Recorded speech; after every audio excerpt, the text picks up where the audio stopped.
네, 시청자 여러분 안녕하십니까. 출발 마케돈 1부 시작합니다. 어제는 중국의 개혁 개방 40년 관련해서 시진핑 주석의 어떤 발언을 할까 가장 관심이었는데요. 일단은 위대한 중국, 중국몽 이런 그 비전들을 자기 국민들에게 그들 표현을 하면 인민들이겠죠. 얘기를 했고 그렇게 우리만 잘 먹고 잘 사는 패권주의로 가진 않겠다 이런 얘기를 좀 유화적인 제스처를 썼습니다만 시장에서 기대했던 구체적인 시장 개방이라든지 이런 얘기가 좀 빠졌다는 겁니다. 그러면서 어제 아시아 증시가 조금 영향을 받았다고 볼 수가 있겠고요. 나름 우리 코스피는 선방을 어제 했는데요. 미증시는 오르긴 올랐습니다. 다우는 0.3%, 나스닥이 0.45% 올랐는데 역시나 미증시는 또 불안불안합니다. 상승분을 좀 지키지 못하고 오락가락하면서 좀 올라서 끝났고 유가가 7%나 급락을 했습니다. 올라가는 것보다는 떨어지는 게 좋다고 할 수 있으나 변동폭이 좀 너무 크다는 게 걱정이 되고요. 일년에 당장 이제 FOMC 결과가 남았습니다. 그 이야기를 이번 주에 어떻게 반응할지를 주목하면서 출발 마케돈 1부 수요일 순서 시작하겠습니다.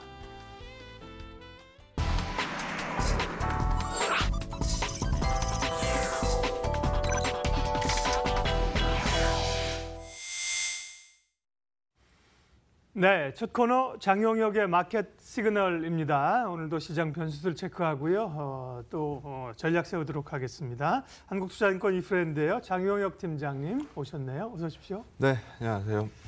미국이 그러니까요. 힘이 없고요. 불안불안하고 미국의 전문가나 그루들도 다들 어제는 또 그린스펀이 한마디 했더라고요. 그래서 조금 더 오를 수도 있지만 조심해라. 좀 피할 준비해라 이런 얘기도 했고요. 그나마 우리 시장은 어제 좀 선방했는데 시장 얘기부터 하겠습니다. 솔직히 우리끼리 까놓고 얘기하면 어제 많이 선방한 거잖아요. 그렇죠. 2% 하락을 다 딛고. 지난 금요일서부터 움직였었던 미증시 하락분을 반영해서 읽으면은 4%가 넘습니다. 그렇죠. 근데 우리가 한 자릿수 하락으로 커버한 거잖아요. 물론 금요일 날 우리가 선반영해서 밀린 폭이 작지 않기 때문에 그렇습니다만 어쨌든 과거만큼 미증시 빠졌으니까 대한민국 증시는 더 빠진다라고 보는 이 시장 분위기는 어제 확인하신 것처럼 절대 아닙니다. 그리고 어제도 수급표 보게 되면은 외국인들 현물 수급이 조금 어긋나긴 했습니다만 선물 시장에서 장 시작 이후서부터 끝날 때까지 끌어당긴 선물이기 때문에 밑을 아래를 보고 있으면은 나올 수 없는 수급 흐름들이거든요. 그래서 이런 부분들 밀어보건데 요즘 시장 더럽게 답답하고 재미없지만 아래쪽으로 그러니까 추가 하방 경직성을 깨는 시장 쪽으로 보고 있지는 않습니다라는 의견을 드려야 될 것 같고요. 오늘은 누가 뭐라 그래도 이번 주에 관심사는 다 FOMC이기 때문에 그렇죠. FOMC 얘기를 조금 더 하고 국내 증시 얘기를 오늘 좀 이어서 해보도록 하겠습니다. 요즘 트럼프 보면은 스피치 학원을 다니는 것 같아요. 이게 말을 하면 할수록 말이 좀 늘잖아요, 사실. 방송 오래 한 이 방송 이 증권 하시는 분들도 오래 하면 오래 할수록 사실 말빨이 늘거든요. 트럼프가 요즘 그런 게 좀 눈에 많이 보이는 것 같아요. 얼마 전까지는 가장 많이 했던 말이 이거였던 것 같습니다. 듣고 있나 제롬 파월? 지금 현재 최대 리스크는 바로 니네 연준이다. 라는 얘기로 사실 그런 얘기 해서도 안 되고 먹혀서도 안 되는 건데 제롬 파월이 사람이니까 이번 주 FOMC를 앞두고 시장의 기대감이 사실 올라오는 거거든요. 근데 어제 한마디 더 덧붙였습니다. 월스트리트 저널이 먼저 사설을 좀 실어줬고요. 연준이 멈춰야 될 때라는 사설을 보고 트럼프가 또 얘기를 하는 거죠.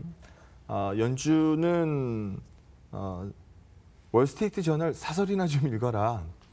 지금 시장을 느껴라. 쓸데없는 이 의미 없는 숫자에 너무 의존하지 말고 월스트리트 저널 사설이나 좀 읽어라. 금리 올리지 말라는 얘기거든요. 가려운데 긁어줬네요. 네, 그래서 실제로 우리 시장으로는 목요일 날 반영이 될 텐데 제가 보기에는 금리 올라간다라고 보는 게 맞습니다. 아무래도 CME 패드워치 이 기준을 무시할 수가 없기 때문에 지금 70%대 상승 확률을 반영하고 있으면 안 올라갈 확률은 뭐 20몇 %밖에 안 된다는 거잖아요. 그래서 뭐 올라간다라고 봅니다만 그거를 상쇄할 만한 이 뉴스, 그러니까 우리가 방송에서 계속 다루고 있는 실제로 점도표 하향이 나올 가능성이 굉장히 높아 보입니다. 그러면 연준이 날리는 비둘기거든요. 그 내용서부터 한번 같이 보도록 하죠. 여기 보시면은요. 이번 12월 FOMC에서 금리를 올리면 2.5%입니다. 우리 대한민국 금리와는 75bp의 금리 차가 벌어져 있죠. 이 3% 내년 말 금리 3%란 얘기는 내년에 2번 올릴 확률을 얘기하는 거죠. 12월에 올린다라고 기정사실화 시킨다라고 하면 내년에 2번 오른다는 얘기입니다. 그러면 미국의 금리 인상 내년에 2번 나올 가능성을 얼마나 보고 있느냐? 그걸 옆으로 가서 한번 확인을 해보시면 15%가 채 안 됩니다. 그러면 시장은 한 번 아니면 못 올린다에 배팅하고 있는 거거든요. 지금 제일 높은 건 못 올린다인데 한 번도 올리기 버겁다라는 의견이 지금 가장 높습니다. 근데 이건 좀 과도한 기대고 적어도 한 번 올릴 가능성이 최근에 가장 높아지기 시작했다라고 해석할 수 있을 것 같아요. 그럼 지금 우리가 갖고 있는 9월 달에 찍어놓은 점도표는 이 내년 3번 인상이거든요. 그럼 게다가 요즘 이 서프라이즈 인덱스죠. 이건 대표적인 주관적 지표입니다. 그러니까 기준점이 없어요. 뭐 예를 들어서 ISM 제조업 지수다 그러면 기준점이 50이잖아요. PMI면 기준점 50이고 50보다 잘 나오면 뭐고 못 나오면 뭐고 뭐 100 이상이면 뭐고 뭐 이렇게 계산하는 기준점이 있지 않습니까? 서프라이즈 인덱스는 기준점이 없습니다. 기준점이 뭐냐 하면 시장 가이던스입니다. 시장 가이던스보다 잘 나오면 플러스 값이고 시장 가이던스보다 못 나오면 마이너스 값입니다. 그러면 이거는 말 그대로 기준이 없는 이 대표적 주관적 지표이기 때문에 시장에 지금 발표되는 경제 지표들의 뭐 실제로 피부로 느끼는 이 부분들이 좋은 거냐 나쁜 거냐를 뭐 그대로 설명해주는 이 지표라고 볼 수 있죠.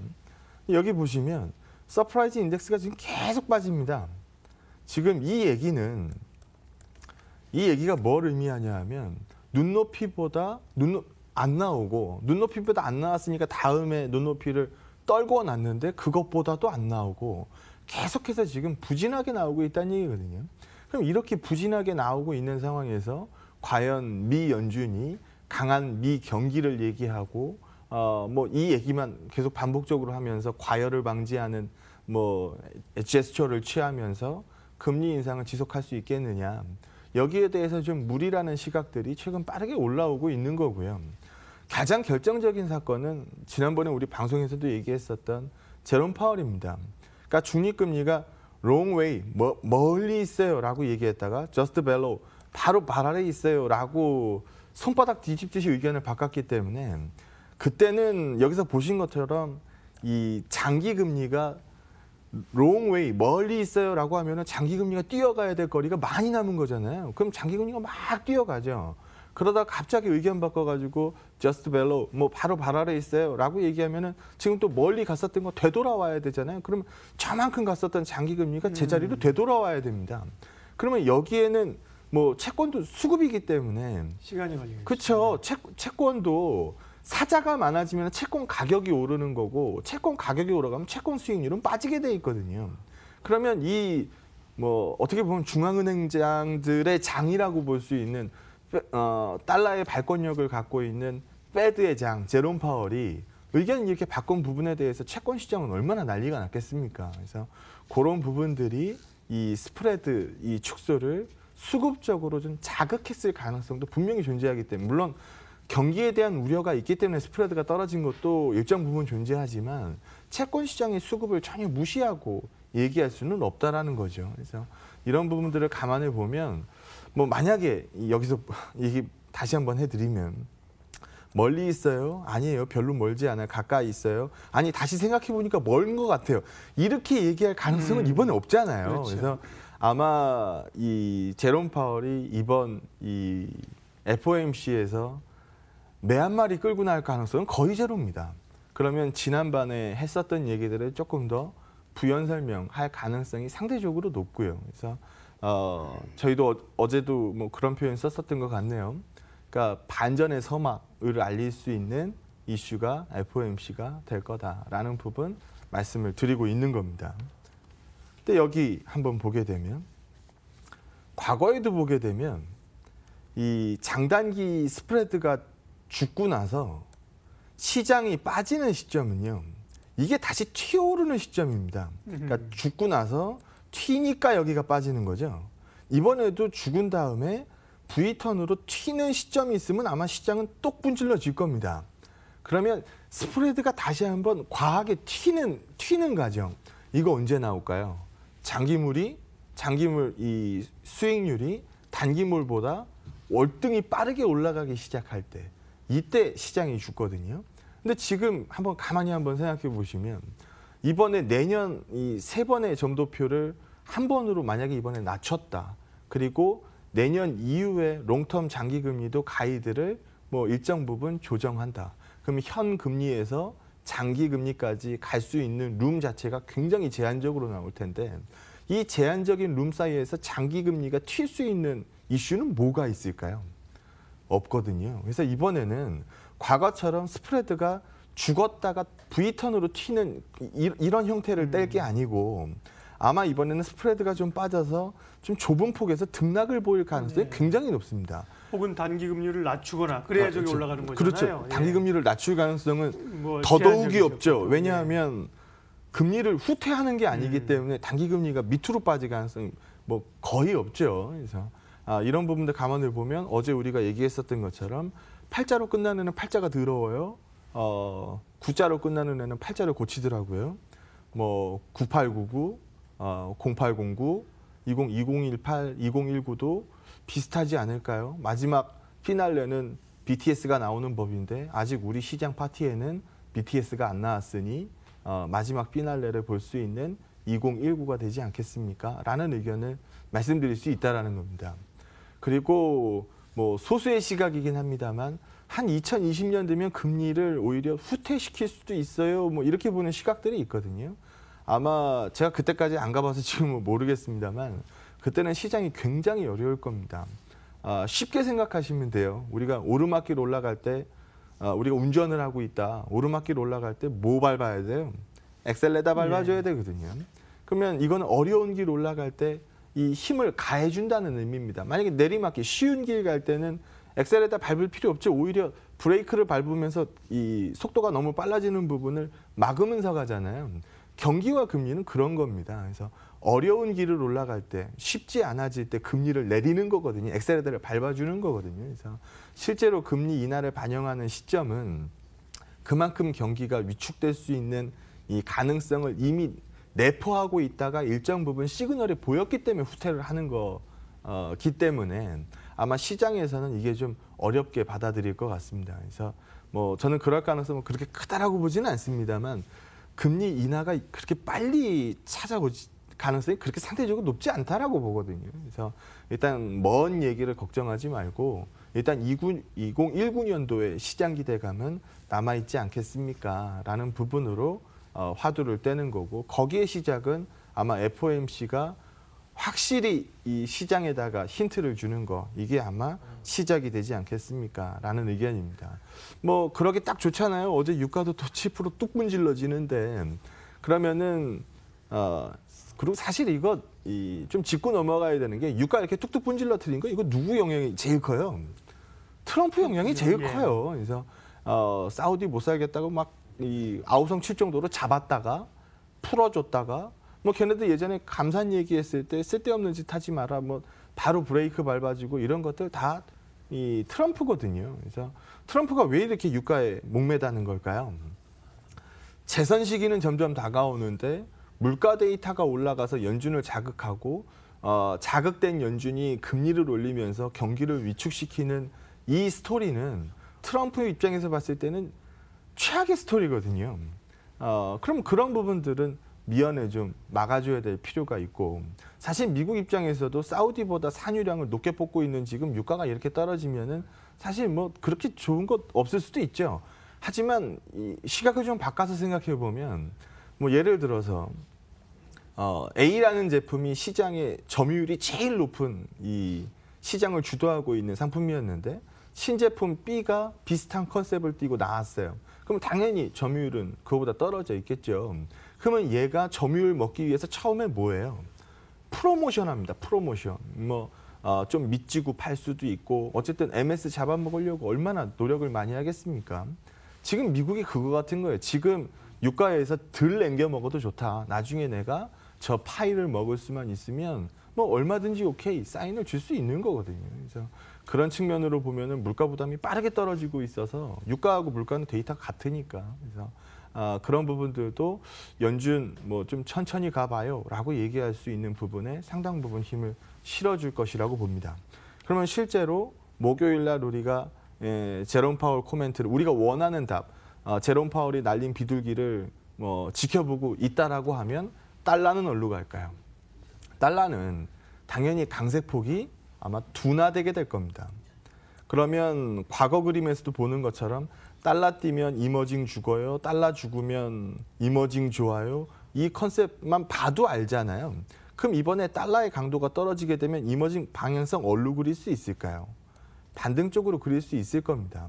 최근 여실히 보여주고 있는 대목이 미국의 하이힐드, 뭐 유로존의 하이힐드 죽었죠. 신흥국 하이힐드 당연히 죽었죠.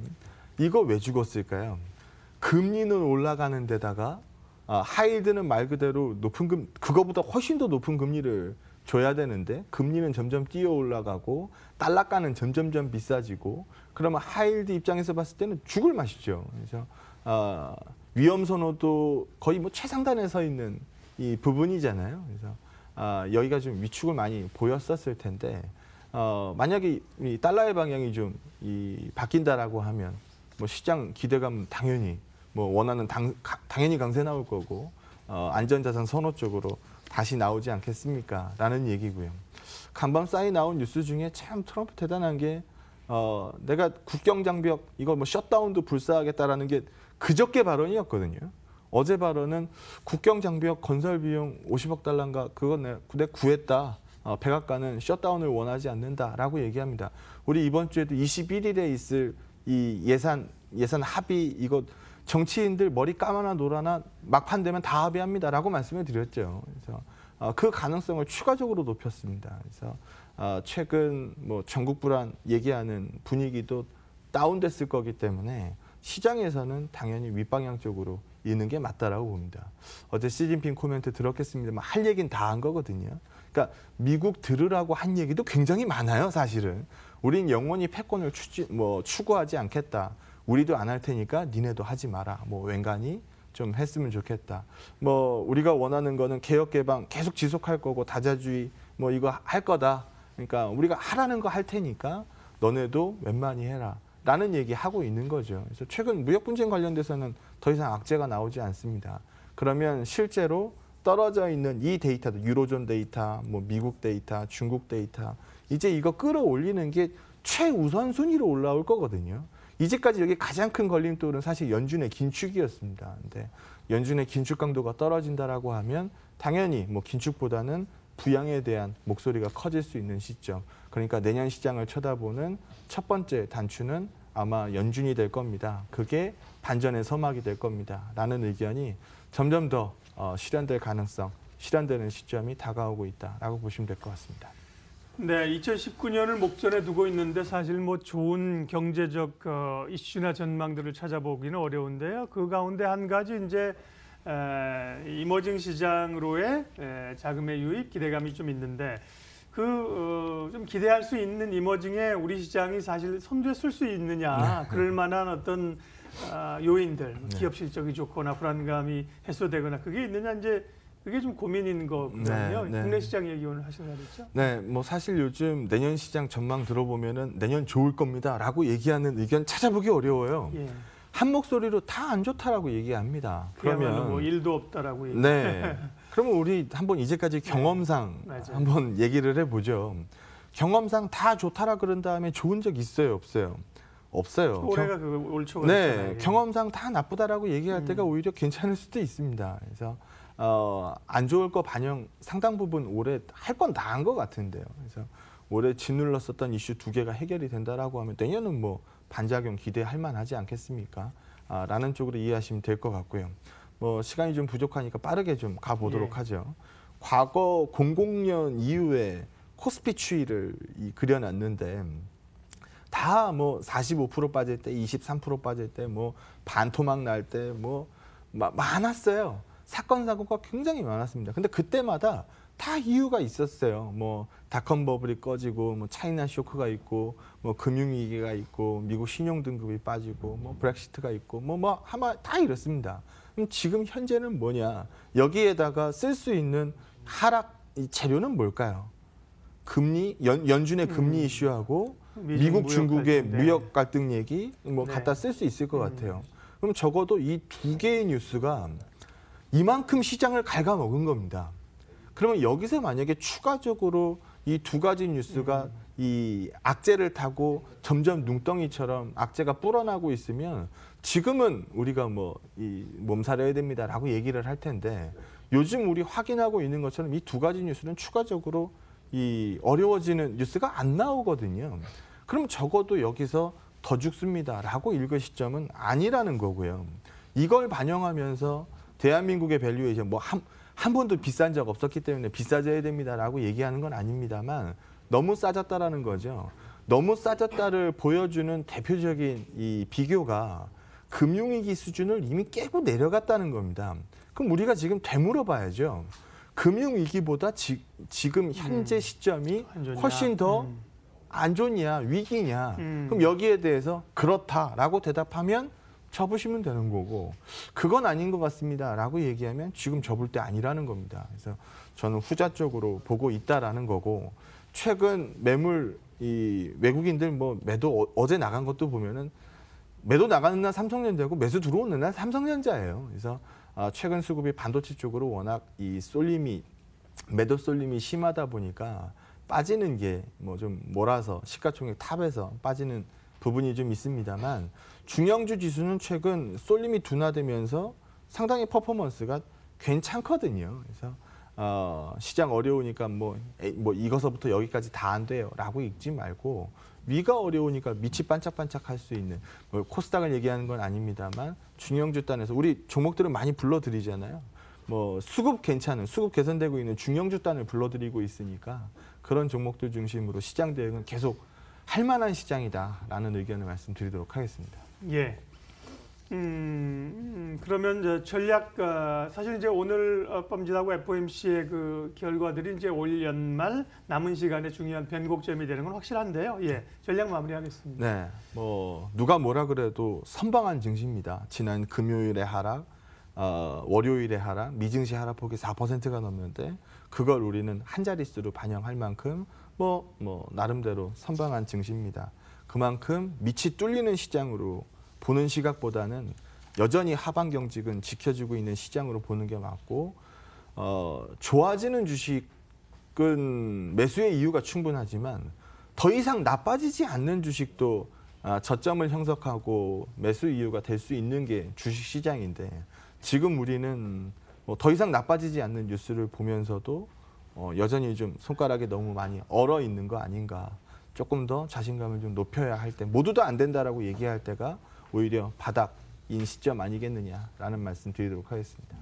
네, 오늘도 장영혁의 마켓 시그널 한국투자증권 이프랜드예요. 장영혁 팀장님과 시장에 대한 시각들 정리해봤습니다. 잘 들었습니다. 네, 고맙습니다.